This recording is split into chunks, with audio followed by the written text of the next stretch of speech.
When my grandfather passed away during an early winter, my family scrambled to rid the house of his belongings before the first major storm. The asphalt shingle roof of his one-story home was collapsing inward after years of neglect, and most of the windows were boarded up with cheap plywood. Instead of paying for the repairs, my parents decided to leave the fate of the quaint brick abode up to Mother Nature. It was the first time we had visited since they relocated my grandfather to a nursing home, but the place somehow looked the same as when he lived there. We found the house stocked with canned goods, furniture, machine parts, and magazines that he had accumulated over the years, along with manila folders filled with receipts and tax returns. After a week of boxing and disposing, only the floorboards remained. "I don't get why you're filming this," my girlfriend Sasha said as we entered what was the living room, carrying 2 cardboard boxes. "I mean, there's nothing left, not even that stray tabby that he used to feed." "Groucho," I replied with a slight laugh. I held my smartphone horizontal to the plaster wall and zoomed in on the floral wallpaper. "I doubt he's alive anymore, and I don't know. It's kind of nice to imagine the way things looked when my grandparents first moved in." "I guess so, but are you really going to put it on your channel?" "Maybe. It is abandoned and we haven't uploaded anything in a while." "Yeah, okay, Sasha exhaled and bit her lower lip, placing the boxes by the doorway to the kitchen area. "He bought this place with the money he received from the GI Bill, right?" "He sure did. Hey, do you think we can do a segment on the Nike missile site? It's only about a mile away from here. The military built it back in the 50s and dash." "Jordan," she said, placing a firm hand on my waist. "I hate to burst your bubble, but I don't really care. Not today. I have class early tomorrow, and your parents just want us to pick up the stuff that's lying around. Grad school is taking over your life lately. Do you even want to make another video?"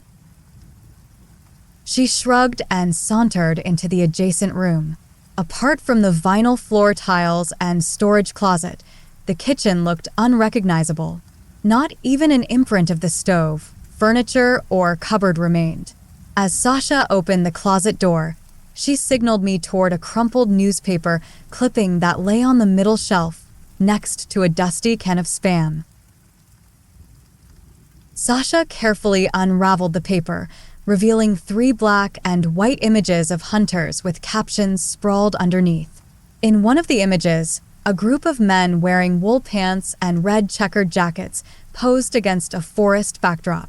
The image underneath depicted a man aiming his rifle at a cat-like creature that stood on a dirt mound with pointed triangular ears and an arched back. "Don Wakefield takes aim at the dreaded Dalewackus. I didn't know your grandfather was a hunter. Look at that thing. It's so hideous that it's sort of adorable. I don't know about those eyes, though. I've never heard of a dash. I think it's pronounced Glaucus. At least, that's how I read the name on an urban legend website once. I had no idea that it was actually a thing, though." Sasha adjusted her braided brown hair and flipped the paper over. The words, "Local hunters search for a livestock-killing beast," preceded a brief blurb about my grandfather and fellow hunters chasing after a creature they called the Glaucus. The author dismissed the idea as hogwash and suggested that the so-called dreaded Glaucus was a fisher cat, marten, or another animal of a similar stature. The locals apparently dismissed the men too, but were concerned about their livestock and pets being attacked. Well, at least the story is somewhat legit, unlike that insane asylum you dragged me to. Are you actually disappointed by this? Maybe a little, I said, scratching my elbow. I always saw him as a cranky old man who thought the government was going to take his guns. Now, he's a cranky old man who didn't know the difference between a monster and a common fisher cat. Then again, it doesn't really look like one. I placed the article and my phone in the pocket of my bomber jacket and continued to search the remaining rooms. I found it odd that my grandfather believed in this creature, considering his attitude toward other paranormal entities. When my cousins and I told ghost stories around the campfire, he grumbled at us to stop being twits and stomped out the fire with his work boots. He also thought Halloween was a pointless holiday and turned the lights off when trick-or-treaters roamed the neighborhood. Unlike many men and women of his generation, he wasn't religious either. He preferred the idea of rotting in the ground to spending an eternity with his wife. We explored the other rooms of the house but discovered nothing more than a few loose envelopes, a stale bag of M and MS, and an empty toolkit in the garage. By the time we made our way out to the backyard patio, the surrounding neighbors had dimmed their lights to a dull glow. Snow seemed to engulf the forest beyond us and obscure the path my cousins and I went to our tree fort. Sasha put her hand on my shoulder as I inhaled deeply and stared into the smoky clouds that filled the sky. As Sasha turned in the direction of the house, I was unable to move. Even though we had thoroughly rummaged through the interior, there was still so much more that I wanted to find. My grandfather lived his life in predictable, clockwork fashion. His hunt for the Glowacus was far removed from the man I knew and the stories he told. I know this is not easy for you. It's not just that. The whole Glowacus story doesn't make any sense. It's not him at all. My mom said he never believed in anything supernatural. Even after he lost a son, she said he didn't want to hear anything about him being in a better place, and he's just dead. I don't think he's necessarily, but damn. I know. So this whole Glowacus thing doesn't make sense. It doesn't have to make sense right now. When my uncle died, we learned that he had a whole family we never knew about and paid money to keep them quiet about it. My grandpa wasn't like that though, I said, rubbing the back of my neck. Out of the corner of my eye, I saw a gray striped cat limping underneath a towering evergreen. As it moved through the snow, its left hind leg trembled violently. Hey Sash, I think that's Groucho. Did Groucho have one yellow eye and one blue eye? I nodded and bent down to tighten my shoelaces. Sasha whispered the words, "Don't," with a slight raspiness to her voice. Groucho's eyes shined in the dead of the night, but the lingering shadows prevented me from seeing if he had any noticeable cuts or scars. The temperature was dropping rapidly. Left alone, Groucho would likely freeze or succumb to his injuries. He can't survive out here. If we leave him like this, he's easy prey. We need to take him to the animal hospital. I hadn't a clue where the nearest animal hospital was, but I remembered how to approach and hold him by crouching down low and gently grabbing the underside of his belly. The closer I walked near Groucho, the more his eyes widened and tail stiffened. When I came within a few feet of the cat, he began to scamper, propelling himself forward with his 3 abled legs. It was still too dark to see his injuries. Knee-deep in snow, I extended my arms toward the cat. Just as my fingertips grazed his fur, Groucho flexed his claws and began to whimper. I stroked his fur slowly and moved fingers toward the markings in his hind leg. There were several of them, each about a 1/4 inch deep. Something mauled him. I called out, "Can you help me calm him? He's shaking." Sasha shook as well upon approaching Groucho, her face turning white like the snow beneath us. She stroked his chin as I attempted to blot the wounds with the sleeve of my jacket. This only caused the cat to whimper in a higher pitch, taking quick breaths. As I continued to blot, Sasha carefully lifted Groucho from the ground. He squirmed for a few moments before settling into her arms. She carried him around the house and into the driveway, which was illuminated by the headlights of my Chevy. I could see the markings more clearly now and the thick gray clumps of fur that scattered about the area. There's an animal hospital on Grove Street. It's like 5 minutes away, Sasha said, trying her best to hold the cat against her chest. He squirmed and howled despite her soft strokes around his chin. Can you take him? He's really squirmy and you probably know how to hold him better than I do. I nodded, but before I could grab the underside of his belly, Groucho fell loose from her hands and scampered through the snow. He had learned to run with a limp, his 3 abled legs carrying him swiftly back toward the evergreens. The moment I started chasing him, the cat picked up speed and darted between 2 trees, letting out another howl, which was longer and more painful sounding this time. Sasha looked at me and motioned for me to run after him. I ran full sprint into the opening of the forest, but found nothing but his paw prints embedded in snow. I wanted to follow the paw prints, but without a flashlight or suitable battery life on my phone, there was no use.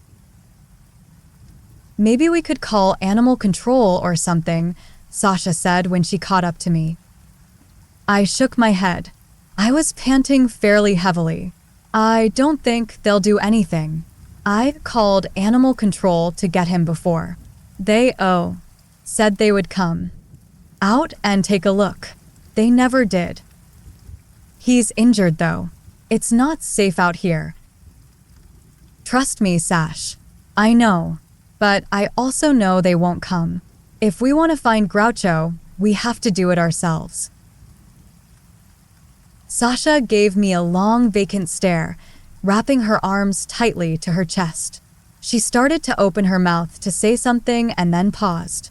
Sasha was too tired and cold to argue with me about making brash decisions, as we had this discussion one too many times. Whether it was breaking into abandoned buildings or sneaking into supposedly haunted locations, Sasha always argued first, but reluctantly followed. You don't have to come along, you know. Don't even start with that. Let's just go. Under her breath, she muttered something along the lines of, I'm not doing this for you. Using the flashlights on our dying phones, we followed a narrow path into the forest lined with jagged stones and twigs that stabbed our shoes as we trudged through.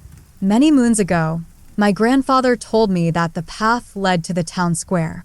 Over time, the path was overgrown and naturally sealed off from civilization. On occasion, my cousins and I attempted to find out where the path led to. We found only a few farmhouses, but felt oddly disoriented the whole time, not knowing which way we came from on the way back. We spent hours in those woods, but not by our choosing. The further we walked, the fainter Groucho's footprints became before they disappeared altogether. The last set of footprints gave no indication of direction. They simply vanished. Through the tree-line, we could see acres of farmland. We figured Groucho might have darted toward the farmland for refuge. Many of my grandfather's neighbors, including the dairy farmers that lived behind him, knew of Groucho as he had stumbled onto their property for sustenance and shelter. They would feed Groucho and let him rest on their front steps before he went on his way. Groucho must have been in his teens, as I remembered encountering him sometime in early high school. As we pushed through the evergreens onto the property, Sasha froze and pointed to a figure a few yards in front of us. Oh my God, that. In the middle of the pasture lay the mangled body of a brown cow. The cow was torn at its abdomen, blood filtering into its coat, trickling up to its neck and down to its tail. The hole was about the size of a medium watermelon. Sasha screamed and shivered. I bent forward and vomited into the snow, shivering too. The cow, Jordan. Oh my God, she said, still pointing, ugly tears drenching her face. Sasha started walking toward the cow and I grabbed her by the waist. Don't approach it. We don't know if what attacked it was around here. Don't get any closer. Then what do we do, Jordan? We stood there for the next few minutes, not knowing what to do. We just held each other like we hadn't in a long time. Sasha sobbed. I pulled her in close and struggled to think of something to say. By now, I hoped Groucho retreated far away from whatever was out there. In the distance, the single-story white farmhouse still had its front porch lights on. We should probably let them know, I said. I really don't know what else we can do. Yeah, she said softly, still clinging tightly to me. We made our way up a tall hill to the farmhouse. We couldn't help but to look back at the mangled cow a few times just to confirm what we had seen. I wondered why the cow was outdoors in the dead of winter. I wondered what it. The description of the livestock-killing beast from the newspaper clipping crossed my mind, but it seemed too coincidental. I wanted badly to say out loud what I was thinking, but looking at Sasha's pale complexion, I knew it wasn't the time or place. Once my roommate and best friend Zach told me that I let what I read about influence my thinking too much. Sasha made the same observation. They weren't wrong. I once thought my apartment was haunted after watching several hours of a ghost hunting show. I wanted to believe in the supernatural more than I ever had evidence for it. Still, I couldn't help but think of that cat-like creature with the pointed ears tearing at the cow's flesh and Groucho's leg. If my grandfather, a lifelong skeptic, went after the creature with an entire squad, there had to be something to it. When we reached the farmhouse, Sasha was still pale and shaking. I was too. On the front steps of the house, I hesitated to press the doorbell, scanning the area for any sight of Groucho or another cow. When I finally pressed it, a few moments passed before a meaty arm opened the door. The man who opened it towered over the two of us, wearing blue jeans and a white t-shirt that barely fit his massive figure. The man stood there, arms folded, and blinked a few times. "I'm sorry to bother you, sir." I knew by the tone of my own voice that I would fumble over my words. "We were looking for our cat, and, well, it's not our cat, but a cat we used to know, and we saw one of your cows through the woods, and—" "What the hell were you doing on my property?" he said coldly, still blinking as if he was trying to wake up. "Wait, aren't you Don's grandson?" I stared blankly at him and nodded. Sasha clung tightly to my arm. "How? Did you know?" "My name's Nick. I used to bring eggs and meat to him. He had pictures of you and your mom and used to talk about you all the time. But what the hell are you doing here, and what are you doing out this late?" "We were following Groucho." "What the hell's Groucho?" "Do you remember that stray cat that used to visit him?" "Maybe." "He used to come around, and my grandpa used to feed him. He came around tonight, and he was injured. His leg was mauled or something. We tried to help him and ended up chasing him here." The man grunted and took a few steps out onto his porch. Then, staring into the distance, his eyes widened. I could see the color drain from his large forehead. With his fists clenched and veins pulsating in his neck, he started down the hill. We looked at each other, trembling too, and followed. When he reached the carcass, he bent over it and glared for what seemed like an eternity. The longer he stared, the more color drained from his forehead. We stood a careful distance away from him and the cow. "This is not the first time." He spoke in a gruff, almost whispery voice. "My cows were attacked a year ago, but not like this." "What did it?" When Sasha asked this in the same tone, the man turned to look at her, gave her a half smile, and sighed. "I'm so sorry this happened to you. There are coyotes and wolves out here, sometimes bears. It could have been anything, really. It's my fault, though, for not letting all the cows in." "What about the glowacus?" These words escaped my mouth without much forethought. They were on the tip of my tongue. Sasha nudged me in the rib cage when I said this. I'm sorry." The man contorted his lips and then let out a hearty laugh to our surprise. I haven't heard that one in years. I'm surprised your grandpa told you that old tale. He wasn't too proud of it. He didn't. We found an old article about him. How did you dash? My father was part of the squad that hunted that creature sometime in the 30s. It was just a marmot or something, but it scared the hell out of the whole town. But how do you know for sure? Sasha nudged me again. I'm sorry. My boyfriend believes in all this supernatural crap. The man shook his head and then smiled. I don't, but that's okay. A lot of people around here believe in it. Why was my grandpa not proud of it? The man shrugged. It's hard to say.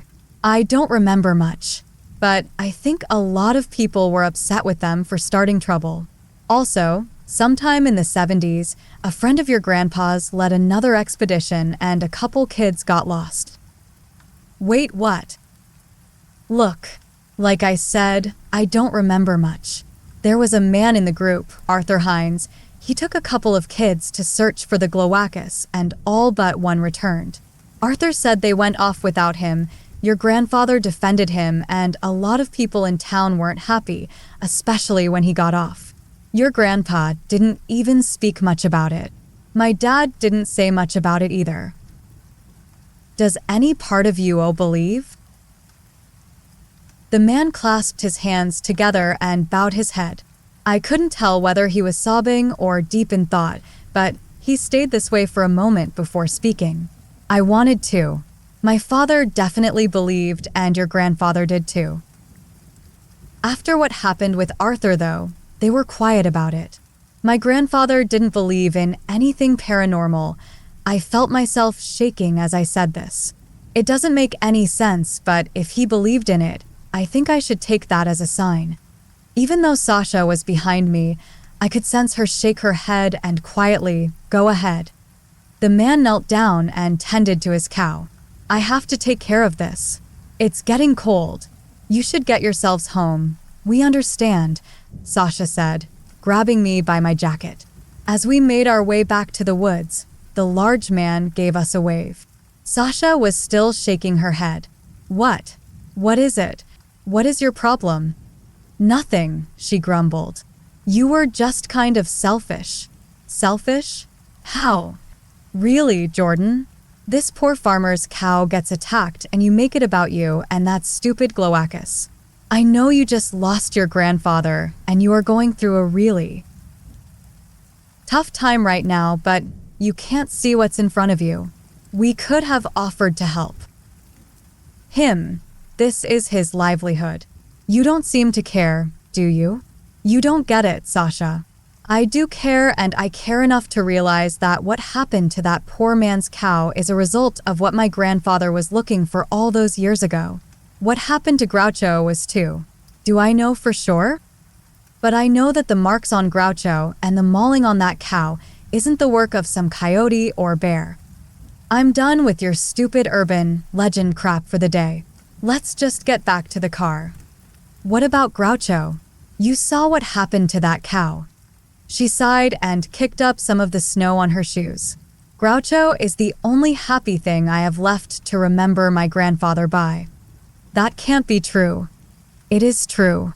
If he dies, I feel like I am losing that last memory of my grandfather.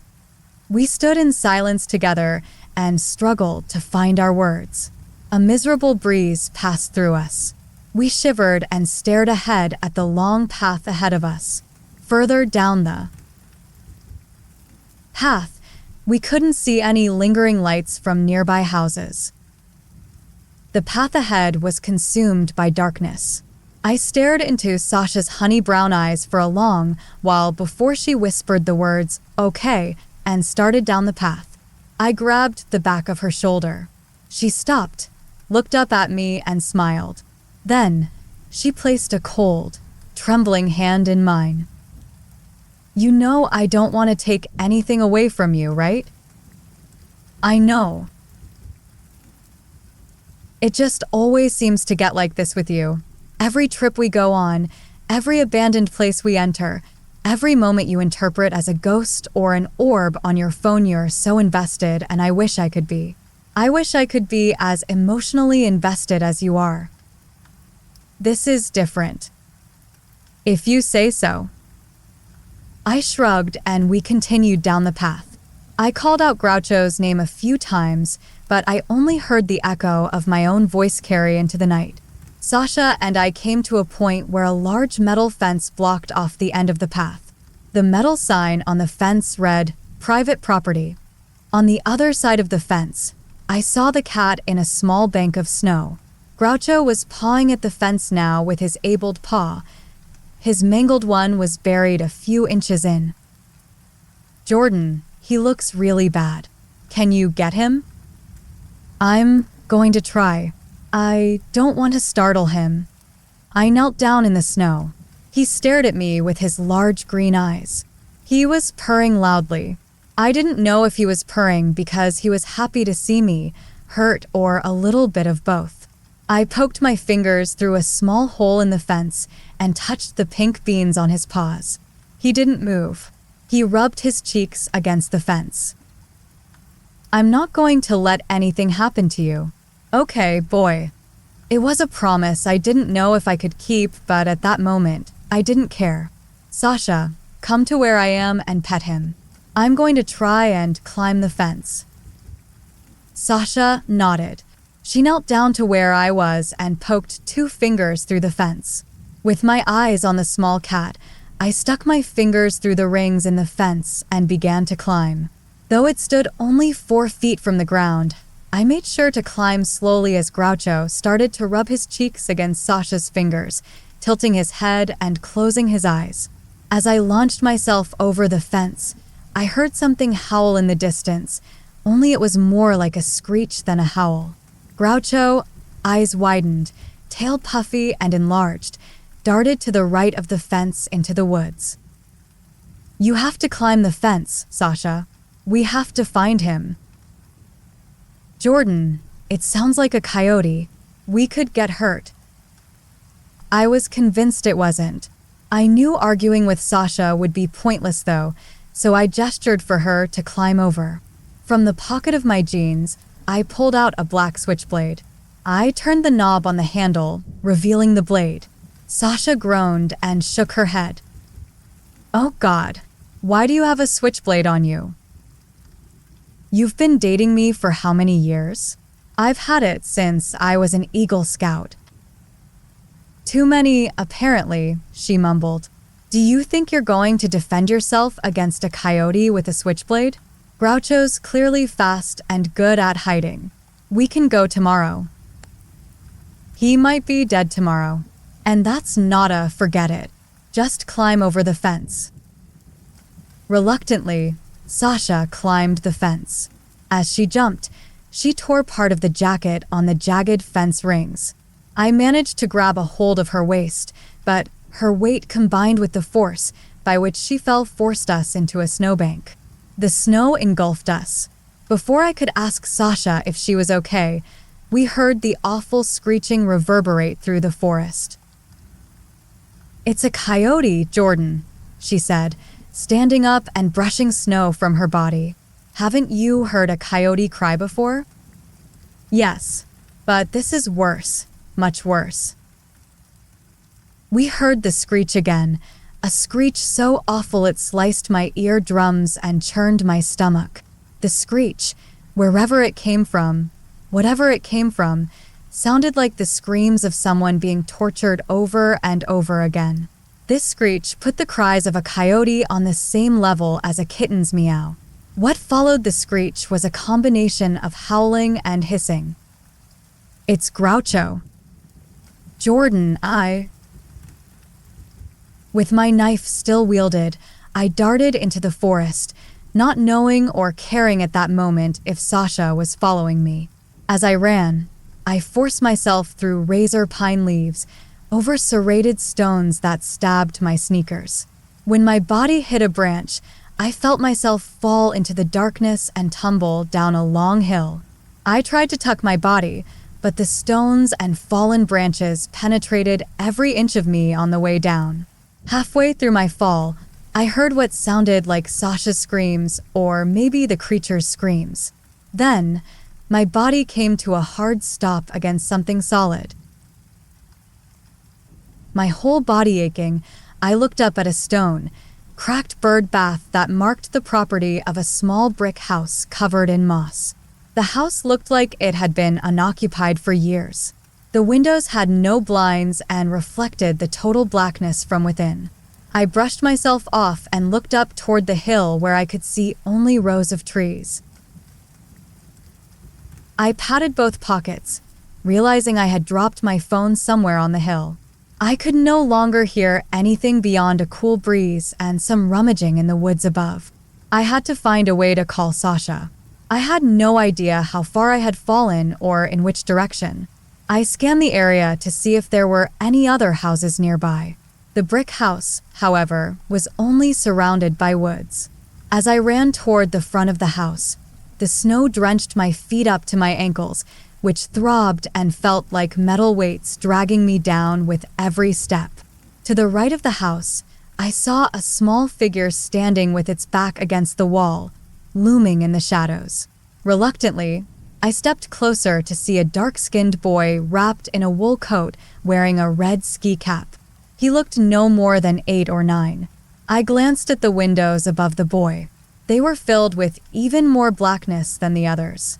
The boy titled his head in the opposite direction of me. His back was stiff. His hands were stiffer. His large brown eyes fixed on that spot in the distance and never wavered. He must have heard me because he put a finger to his lips. You'll scare it," he whispered, his voice small and trilly.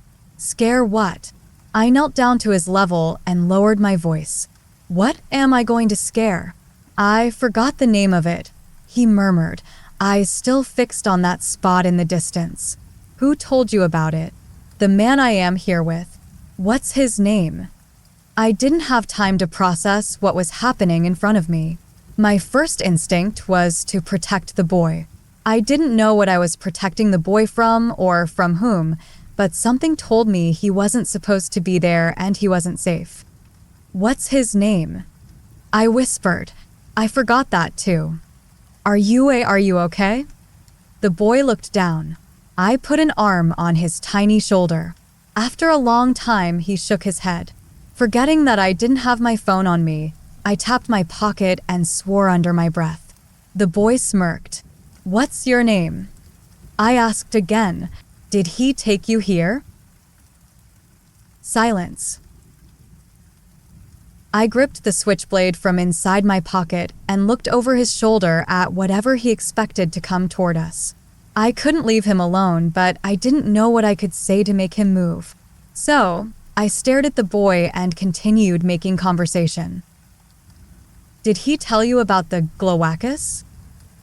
"Yes," he said softly. The boy was breathing very heavily now. I was too. With 2 hands on his shoulders, I guided his body toward me. He didn't resist. He didn't look at me, though. His eyes were fixed on the snow. As interested as I was in what the boy would have to say about the Glowacus, the words, "he shouldn't be here," played over and over again in my mind. The reality of the 8-year-old boy alone in the dead of the night and an old kidnapper made me absolutely nauseous and spiked my adrenaline. I was not going to leave his side.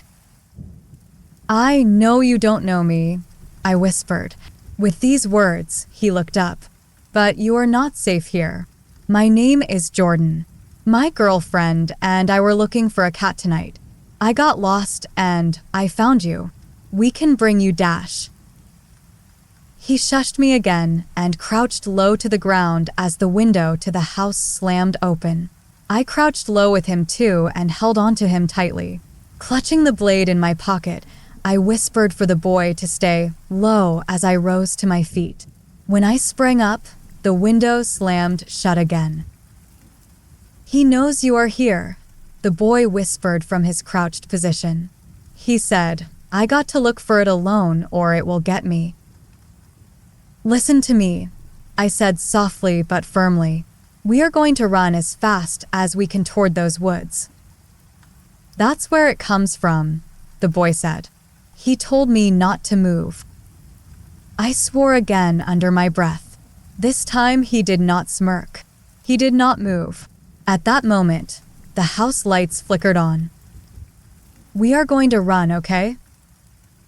He nodded and bit his lip. I grabbed his tiny hand, which was frigid. At that moment, I thought about running to the road, but wasn't certain where the road would lead to. I also wasn't certain that I could handle running full speed with an 8-year-old in the snow, up a hill. When we started running, he tripped into the snow. Where do you think you are going with my friend? Said a voice that carried from the house. The voice belonged to that of an elderly man, but seemed otherworldly the way it croaked and echoed. Peter, don't go with that man. It's not safe in the woods. Mortified, I reared my head to see an elderly man standing on the brick patio in front of the home. He was too far away to discern any facial features other than a round, bald head, but close enough to see the frail outline of his skeletal figure draped in an oversized plaid shirt and black dockers. His body was so tiny that the wind could blow it away at any moment. Yet, he stood there menacingly, his sagging lips curling into a smile. My name is not Peter, the boy suddenly screamed, bouncing up from the snow. He grabbed tightly onto his arm, squinting. I pulled out the switchblade from my pocket and flicked the blade upward. There is no need to do that, his voice cried. Then, his cry morphed into a menacing whisper that carried just as clearly. Now, let my friend Peter go. My name is not Peter, he shouted again. It is Jonah, and you know it. This is what is going to happen. I felt my words and entire body tremble as I spoke. Jonah is going to come with me, and there is not a damn thing you can do about it. My words didn't faze the old man. He stood in the same stance, sagging lips in a mutated smile. Don't go into the woods, Peter. My name is Jonah, he shouted again. We're going to run now, I said, quietly. When my eyes met his, I could tell by the way that they widened that he knew the graveness of the situation. I will be right behind you. As Jonah ran toward the opening in the woods, I stared back toward the house, my knife still drawn. The man is gone now. The house was completely dark. I hesitated for a moment before I caught up with Jonah, who was standing at the foot of the hill, staring at the endless snow above us. Placing my switchblade back in my pocket, I knelt down toward him, asking if he wanted help getting up the hill. He nodded. Then he climbed on top of my shoulders. Without hesitation, I began to climb, holding tightly to his sneakers. The weight of the boy and the incline of the hill tired me quickly, but I pushed on, and with every passing sound, I held on tighter. When we were far enough up the hill and away from the house, I started to ask the boy some questions about how he was feeling and if he was doing okay. He either said nothing at all or spoke with a brief yes or a no to my questions. When I could see the top of the hill, I asked Jonah how he got there. I don't know. I was sleeping. Then I was in the house. I swallowed deeply and struggled to find my words for the next question. When did you get there? Today, I think. Did he bring you there? I don't know. It was really dark and he was really old and scary. Can you think of anything about his name? I asked again. He said to call him Mr. Eyes, I think, or Mr. Hayes or something. Mr. Wait, did he hurt you, Jonah? No. He was weird. He wanted me to look for the glowacky thingy. The glowackus? I murmured. Why? I don't know. He said it was really cool and all the kids were looking for it. Other kids. Yeah, other kids. He said there were other kids that were looking for the glowacky thingy. Then he started calling me Peter. But name's not Peter. It's Jonah. Did you see the other kids? No. He said they got lost looking for the glowacki thingy and that I could find them. I was scared of the glowacki thingy though. I didn't want to look for it, but I didn't say nothing. Although the hill was no longer in sight, the old man's voice carried from the bottom of the hill. Peter, come back here, Peter. Don't say anything. I put a finger to my lips and motioned for him to kneel next to me. Peter, where are you, Peter? The voice called again. I could tell Jonah was suppressing his instincts to shout, "My name's not Peter," again at the voice. He clenched his small fists by his sides. A cold breeze blew over us. Underneath my leg, I felt something solid poking from beneath the leaves. It was my smartphone. Its screen was cracked. Its battery drained to 2%. 10 missed calls flashed across the screen from Sasha. When I was sure that the voice was not in our range, I called Sasha. Jordan, where? Sasha, I said, lowering my voice immediately after. I need you to call the police and... I have a little boy with me. His name is Jonah. He's been sending them to my... Before I could finish my sentence, my phone screen drained to black. I reached my arm out to where Jonah would be, but he was gone. I sprang up and immediately screamed his name, turning around in dizzying circles, not thinking that the old man would hear his name too. Jonah, Jonah. I screamed once more, breathing heavily. Oh my God. Oh no. Jonah, can you hear me? Only the deafening silence of the wind answered the sounds of my wailing and terrified sobs. In that panicked moment, a memory came to me of the time I got lost in the woods behind my grandfather's house when I was Jonah's age. I remembered my grandfather telling me to look for any light in the distance that looked like a house light. I wondered if Jonah had been told the same thing. With nothing left to lose, I started running toward a faint light that glimmered in the distance.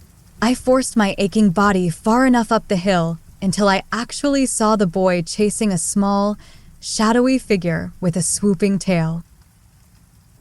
Jonah, what are you doing? I called. Stay right where you are. It's the glowacki thingy.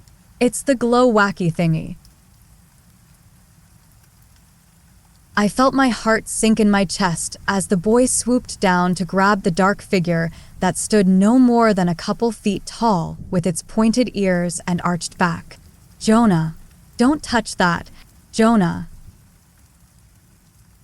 As I sprinted the rest of the way toward him, I saw the boy leaning by Groucho, who was now even more scratched up than before, missing several patches of fur. He purred as the boy knelt down to pet him. Oh, Jonah, that's a kitty. He's very nice. His name is Groucho. Are you sure? He's kind of ugly. He's hurt. He's never mind. This path. We're on the path that will lead us back. I picked up the wounded Groucho and held him over my shoulder with my left hand and held Jonah with my other with his tiny grip.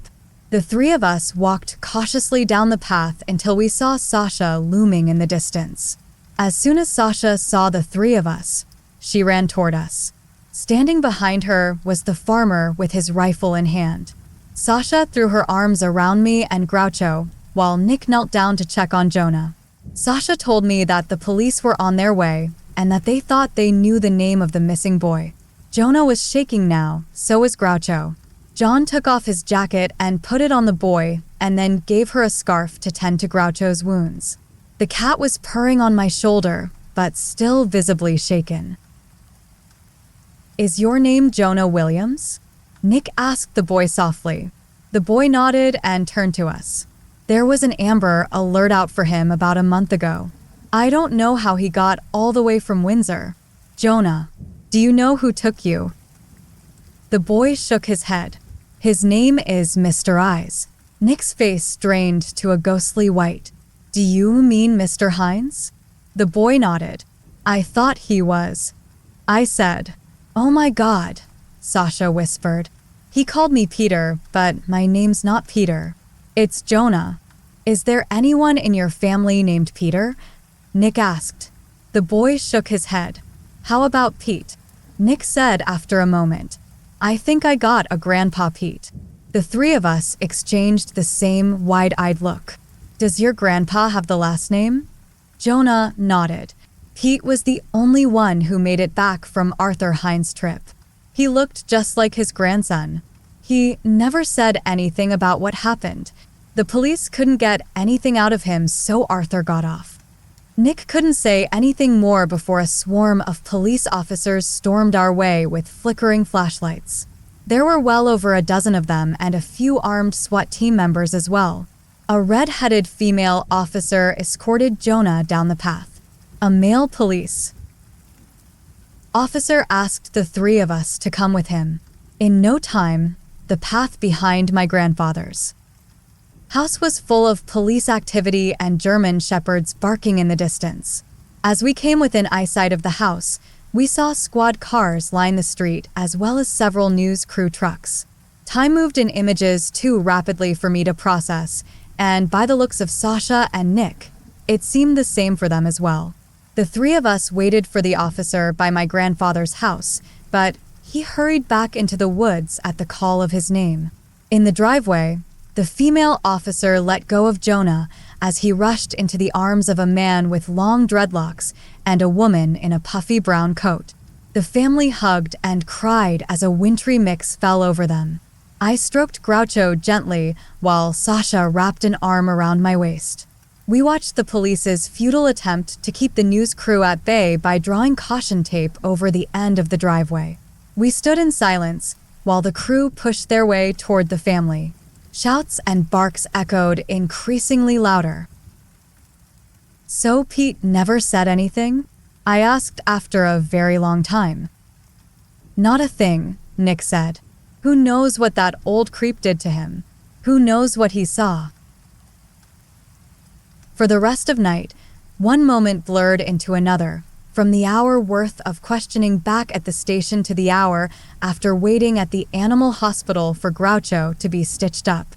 For most of those moments, we were silent.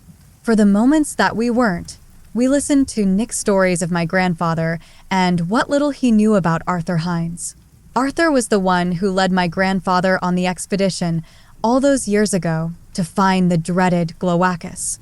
Arthur was the one to convince him what they saw was really it. He was my grandfather's right-hand man, and my grandfather trusted him to a fault. What happened to the children was a shame too great for my grandfather to carry, a shame he never spoke of again. After our 15 minutes of local news fame, we barely spoke about it either. The officers never found Arthur Hines that night or the house he lived in, despite the pleas from us and the Williams family to keep looking in the area. After a couple more months, they stopped looking altogether. The news coverage of the investigation died with the case file. We ended up giving Groucho to the family once he had fully healed. It provided them with a brief happiness seeing their son happy, but eventually, that happiness had turned to bitterness when the public and authorities forgot about the case altogether. Eventually, they stopped returning our phone calls and social media messages. Sasha and I didn't blame them for it. We were just sad there was nothing more that we could do. Our shared sadness carried through the spring until one day we received a phone call from Nick that he had found something on his farm. I woke up to screaming last night. These were awful coyote-like screams, even worse followed by chewing noises. They came from the path. "Did you find anything?" "Yeah," he said slowly. "When I got there, I found a pair of bloody dentures just lying in a fist-sized paw print surrounded by a bunch of half-footprints from a boot or something. It was the weirdest thing. It was like someone fell there. But there was nothing else or no one there except a few loose strands of white hair.